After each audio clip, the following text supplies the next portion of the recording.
Hello everyone, and now welcome to a game. This game is going to be between Yumiko and Foggy. Over here on the bottom left hand side of the map we have, well, Foggy spawning as the red night elf. Meanwhile, Yumiko has spawned as the blue orc.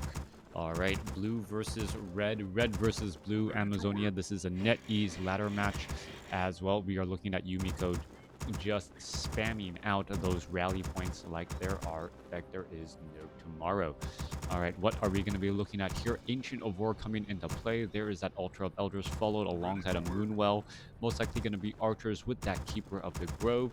Sent the substitution one via Facebook. All right, we'll see if there is enough time to get through all of the games today. Was hoping to actually getting a lot of work done over the weekend, but unfortunately, my remote computer ended up not having the necessary permissions. They were revoked, meaning that, well, I have a long day of work ahead of me. Couldn't get some work caught up. Anyways, what are we looking at in this 1v1 matchup? As Yumiko is opening up with a pretty standard Voodoo Lounge Burrow Altar of Storms. I take it back, not standard at all. There is no barracks. So no barracks going into this, and we could be perhaps trying to open up with a very fast tech to tier 2. I think this is the first time I've seen a 21 no barracks tech to tier 2, unless he builds a barracks right now all of a sudden, which, you know, would throw all of my predictions out the window. We'll see what he will be doing next. Meanwhile, Yumiko down across here is going to be going for that Keeper of the Grove and also going for those archers. No big surprise at all, as we're going to see an archer pop on out. Ancient of War going to uproot and, well, eat a tree and then start taking the fight to his opponent. All right, going to stand over there temporarily. Is going to actually aggro the lightning shield. There gets the lightning shield, now backs away and is going to, well, get that damage across all of those units. All right, that lightning shield, I believe it deals 10 damage a second. So right now that's 30 damage a second more that this army is able to deal because of that lone archer. All right, archer has added it all back up. We're looking at the archer trying to finish off the last couple of rogues here. Ancient of War wants to make its way towards that, well, renegade wizard. Pretty much doesn't need to, as the Blade Master is already in position and maybe getting in some damage onto that archer. Archer down to 139 hit points, a little bit of early harassment, as we do see the tech to tier 2, and now double orc burrows before a barrack. All right, so we're going to be going into very high supply with nothing really to show for it. The Keeper of the Grove now going to make its way over, perhaps try to summon up some Ents and then put in some pressure. This is going to be an interesting, perhaps a lot of dead peons, as the Trents are now already making their way over. Orc Burrow taking a bit of pressure and damage. One most likely will get canceled right here, as the peons are already jumping on inside this Orc Burrow, just buying time though.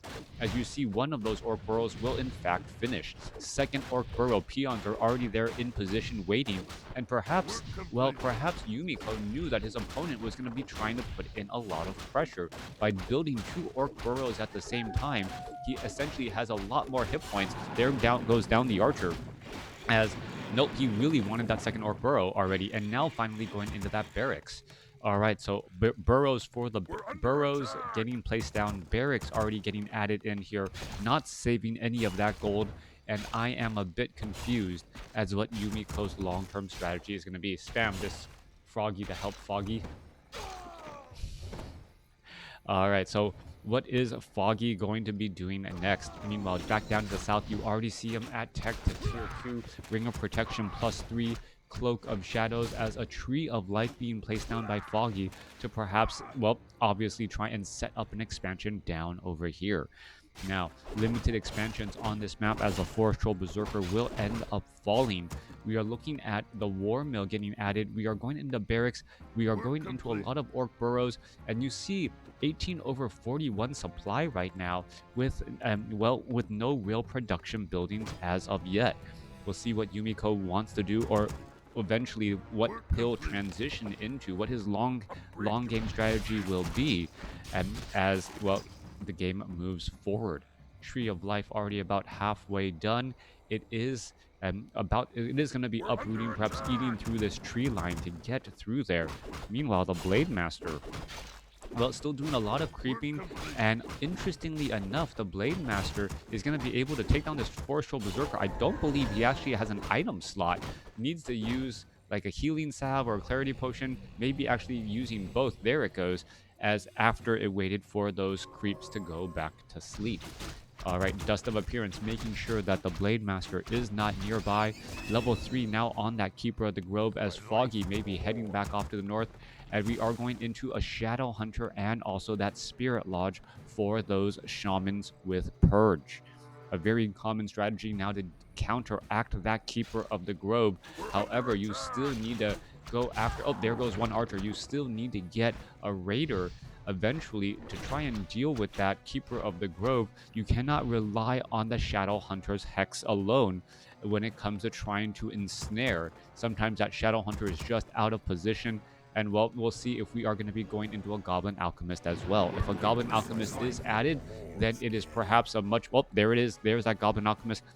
Getting in a Raider or two would be helpful to not only get hexes off on that Keeper of the Grove if it does get the Tranquility, but also getting the hex off on that Alchemist, as that Alchemist will most likely be using a lot of healing sprays.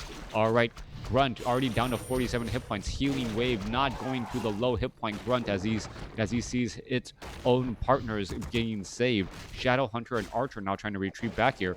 And what is going on here? Foggy is trying to retreat back with all of these archers here, as the Keeper of the Grove and the Alchemist still racked up a good amount of damage. Shamans are getting trained up here, and that is going to be important to land those purges and be able to break free. Meanwhile, are we going to perhaps get a hex onto any of those archers or any of those other remaining units? That archer down to 94 hit points could get that Moonwell. One more shot should be enough, and it does end up getting taken down. All right, damage perhaps going to be added back up as we are now going into Hippogriff Riders. Another archer gets taken out right next to Moonwells. Why didn't it just heal itself? We still do not know. Foggy losing a lot of archers, losing some wisps. Meanwhile, back off to the north here, Keeper of the Grove and the Alchemist also doing quite of its fair share of damage as well. So Foggy looking to get a little bit of experience from his opponent. Keeper of the Grove still sitting at level 3. Alchemist still sitting at level 1, going up against a level 2 Blade Master and a level 1 Shadow Hunter. Shaman looking to back away once more. Healing Wave going to go for the save here. That's right, Healing Wave, no hex as of yet, as the Shaman now trying to back or do a massive run and retreat. So far, this game has been a lot of very small skirmishes going back and forth, and both sides losing a fair amount of units. There goes another Healing Wave to try and ensure that save there, as we are also going into Headhunters.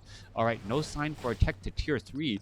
Headhunters, Warmill already has the fortified armor upgrades to make sure that those archers and those Hippogriff Riders are not able to destroy those burrows too easily. 533 creep count.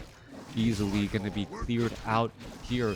Blade Master is going to be shy of level 3. However, Shadow Hunter should be able to get to level 2, getting access to Hex. Shaman now looking to back away here. Shadow Hunter is it going to be enough? I thought it would be enough. Yes, it is going to be enough right there. 45 experience, picking up a Circlet of Nobility. Just exactly what that Blade Master wanted. Back down to the south, Foggy just now starting to clear out this bottom creep camp. Tree of Life absorbing a fair amount of damage. Hippogriff Riders are all in position as the Alchemist gets to level 2, while the Keeper of the Grove Vault stays at level 3. Both sides clearing out their respective gold mines. And that Rock Golem should be dropping a useful item here, also the Shadow Hunter has a lot of replenishment items. Let's take a look. That Rock Golem down to 26 hit points, but still not yet taken out. Blade Master finally gets Shadow Hunter, going to be able to get the experience right there as well, but the Blade Master does take some. Shadow Hunter still sitting at level 2, has a potion of greater healing, which may be transferred to that Blade Master, since that Blade Master does often, get into a little bit of tight situations. All right, a lot of bonus armor across the board here. +3 bonus armor from the 2 slippers, or from that +10 agility. We're going to see some big damage perhaps come across, or faster attack speed, as that Blade Master clears out this creep camp here. But we're going to see a potential creep jack from the back here. Headhunters, Shaman all here. Are we perhaps going to get a couple of purges right there, trying to remove all of that roar, as we see the Chemical Raging Alchemist just dive on in. All right, that's some big damage right there. Chemical Raging Alchemist and taking down those headhunters in pretty much no time flat. Trent's now joining in, and Foggy doing a great job, but he is losing many of his Hippogriff Riders here. 39 supply compared to 42, as we are going to see perhaps another Grunt get taken out. No, able to escape at, well, 159 hit points. Instead of going for a Hex, he went for Serpent Wards to help deal with those Hippogriff Riders in the air, as the Hippogriff Riders are just going to start to poke down more and more units. Another Grunt could get taken out. No, Shaman's getting taken out first, as the Keeper of the Grove making sure to entangle down the Headhunters. There goes a Hippogriff Rider, as the Hippogriff Rider was unable to fly back up onto that high ground fast enough. Alchemist down to 183 hit points. Gonna look to heal up here in just a moment. Hippo Riders versus Headhunter Shaman. Yeah, not that typical of a strategy here. Blade Master may try to go after some of those units here. Keeper of the Grove does have a potion of healing.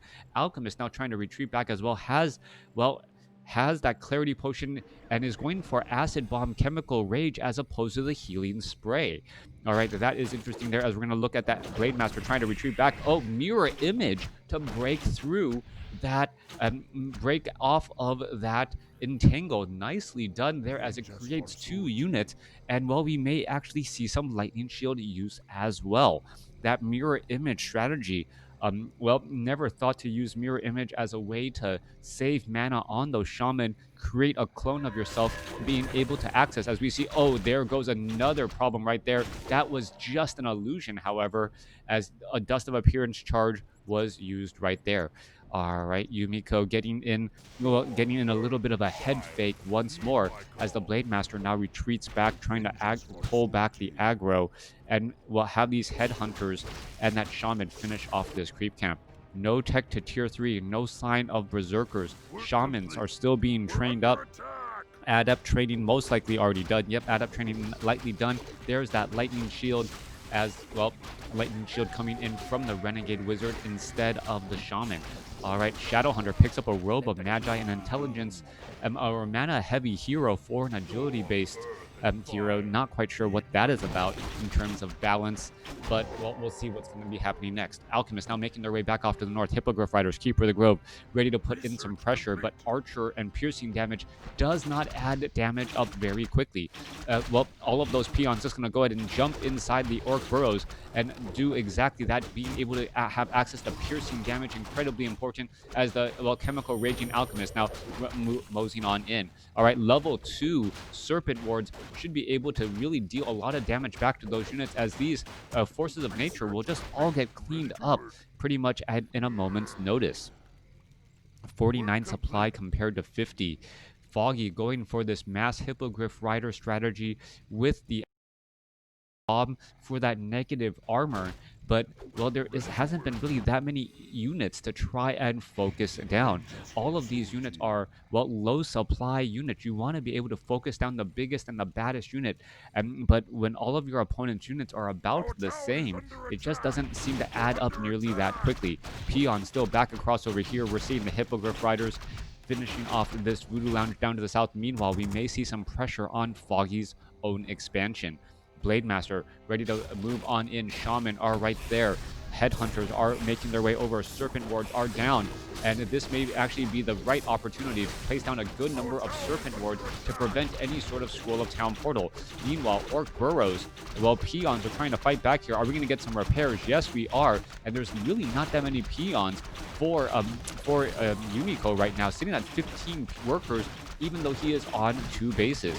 Massive repair is underway. The burrow is still taking a lot of damage. That burrow looks like it will get taken down here. Is it going to get finally taken down? Yes, there goes another, as the peons are now trying to jump inside and hide. Expansion of Foggy has been taking down. Triple Serpent Wards right there, as the Shadowhunter and the Blade Master continue the pressure. Main base versus the expansion. Orc Burrows are fighting back against all of these units, and this is not looking good for Foggy at all, as Foggy is now only seen on 1 base. But then again, at the same time, Yumiko is only mining on 1 base as well. If there is a Scroll of Town portal to try and save, it would be fairly even. Well, I would actually think Yumiko would come out ahead, as there's the forcing of the Scroll of Town portal. Serpent Wards are already down, though, so with 2 Serpent Wards already down, the Hippogriff Riders will have to be very careful. Druids of the Talon are now already in position. Triple Serpent Wards in here as well. In comes that damage, 52 supply, and Cyclone coming in. Foggy going into Tree of Eternity, already getting into Cyclone and picking up the Blade Master and that Shadow Hunter, trying to remove all of that damage. All right, is it going to continue to work? Wand of Illusion, Alchemist also coming around as well, constantly picking up the Blade Master and that Shadow Hunter. A surprise Druid of the Talon strategy as the Shadow Hunter is now trying to back away. Are we perhaps going to get some Shamans finished off there? That was a very low hit point Shaman that could have been taken out very easily. Foggy in trouble. He is still only mining on one base. Meanwhile, because the stronghold was not taken out, and well, we still see Yumiko mining on 2 bases, even though it's only 14 workers, very limited on lumber. All right, 52 supply compared to 52 supply. That does mean Foggy has a slightly larger army right now since he has less workers overall. As we go into a Pit Lord third. Pit Lord third coming across here. All right, what is going on? Okay, no wonder I am confused. The heroes are showing up on opposite sides. So yeah, Blade Master, Shadow Hunter, Keeper of the Grove, Alchemist, Pit Lord, they do not line up with the overall heroes. That's why I was just constantly getting confused throughout this matchup. All right, we see it. Well, there was a great use of Howl of Terror, greatly reducing the amount of damage on all of these headhunters here. Hippogriff Riders, however, are still getting focused down and could get taken out pretty quickly as they're trying to back away. All right, that is just an illusionary Pit Lord right there. We're still fighting our way through. Keeper of the Grove sitting at level 5 has taken a, well, that is just another illusion. It will get taken out as we see Mirror Image coming back across here. Orb of Venom, Keeper of the Grove sitting at level 4 as the unit is now trying to back away again. Pit Lords, double Serpent Ward, 47 supply compared to 45. Units are still trying to make their way back. Massive armor debuff coming in from those acid bombs, allowing for better focus fire, coupled also with that Fairy Dragon, as we're going to see that Pit. All right, more damage added on through. Howl of Terror has come to an end. Keeper of the Grove finally gets to level 5. Alchemist sitting at level 3. Devotion Aura units are all trying to retreat back, and we're looking at 51 supply compared to 43. Trents are now going to be joining back in as well. Foggy on the lower supply side as he tries to push back the other way. Yumiko with that slight advantage overall. If I swap this, is it going to fix? Okay, there we go. There it goes. Fixed everything. Foggy now going to try and engage. However, I will not be able to spot the Blade Master on the minimap. All right, Blade Master going to try and hold this position here. If Yumiko is able to hold this position, he will definitely win the game since he is currently up on expansions. Meanwhile, all of the Keeper of the Grove, Alchemist, and that Pit Lord needs to get resurrected and join back in as well to try and get that massive debuff going. Foggy sitting at 49 supply, staying in no upkeep, going after a creep camp right now, perhaps going to try and get access to Cleave. That Pit Lord does have Ring of Protection and is getting all of the items right now. So transferring all of the items to the Pit Lord. Alchemist gets up to level 4. Pit Lord just shy, as we're going to see, well, who picks up that Tome of Agility? I think it was the Pit Lord, and they're going to try and push on through again. 47 supply compared to 56. That is just a mirror image. It will get taken out here in just a moment. Trapper is going to get taken down. What is going to go down here? Another Trapper taken out. Mass Druids of the Talon transitioning away from the transitioning away from the Druid. No, excuse me, the Archers. My brain is just all over the place right now. From the Mass Archers and the Hippogriff Riders. All right. It looks like Yumiko is just going to try to hold his own right here. There was a couple of Serpent Wards already placed down. Level 4, and in comes the engagement. There's that Howl of Terror, greatly reducing the amount of damage. Meanwhile, Cyclone picking up the Blade Masters. One is just a mirrored image, but difficult to keep track which is which. Shadow Hunter is also up in the air as well. Forceful Berserker, they're getting purged down as well. We see a lot of negative armor coming across between that Acid Bomb and perhaps some Fairy Fire. All right, Acid Bomb coming to an end. There's that Howl of Terror. There's another Acid Bomb coming on through again as unit after unit is just constantly falling. Alchemist could be in trouble, down to 700 hit. Wait, no, he's fine right now. Keeper of the Grove down to 464 hit points. Units are trying to back away. 43 supply compared to 58. Shaman are in the very far back as the Headhunters are just poking down those roots of the Talon without really that much effort. Going for the wider army from Yumiko, actually working out well as Cyclone does not work well against those Headhunters compared to Raiders. pretty much unable to shut down the opposing army, as the shamans were able to purge down so efficiently, and the headhunters using range and being able to focus down those druids of the talent. Thanks for watching. Thanks for listening. Hope you guys enjoyed it.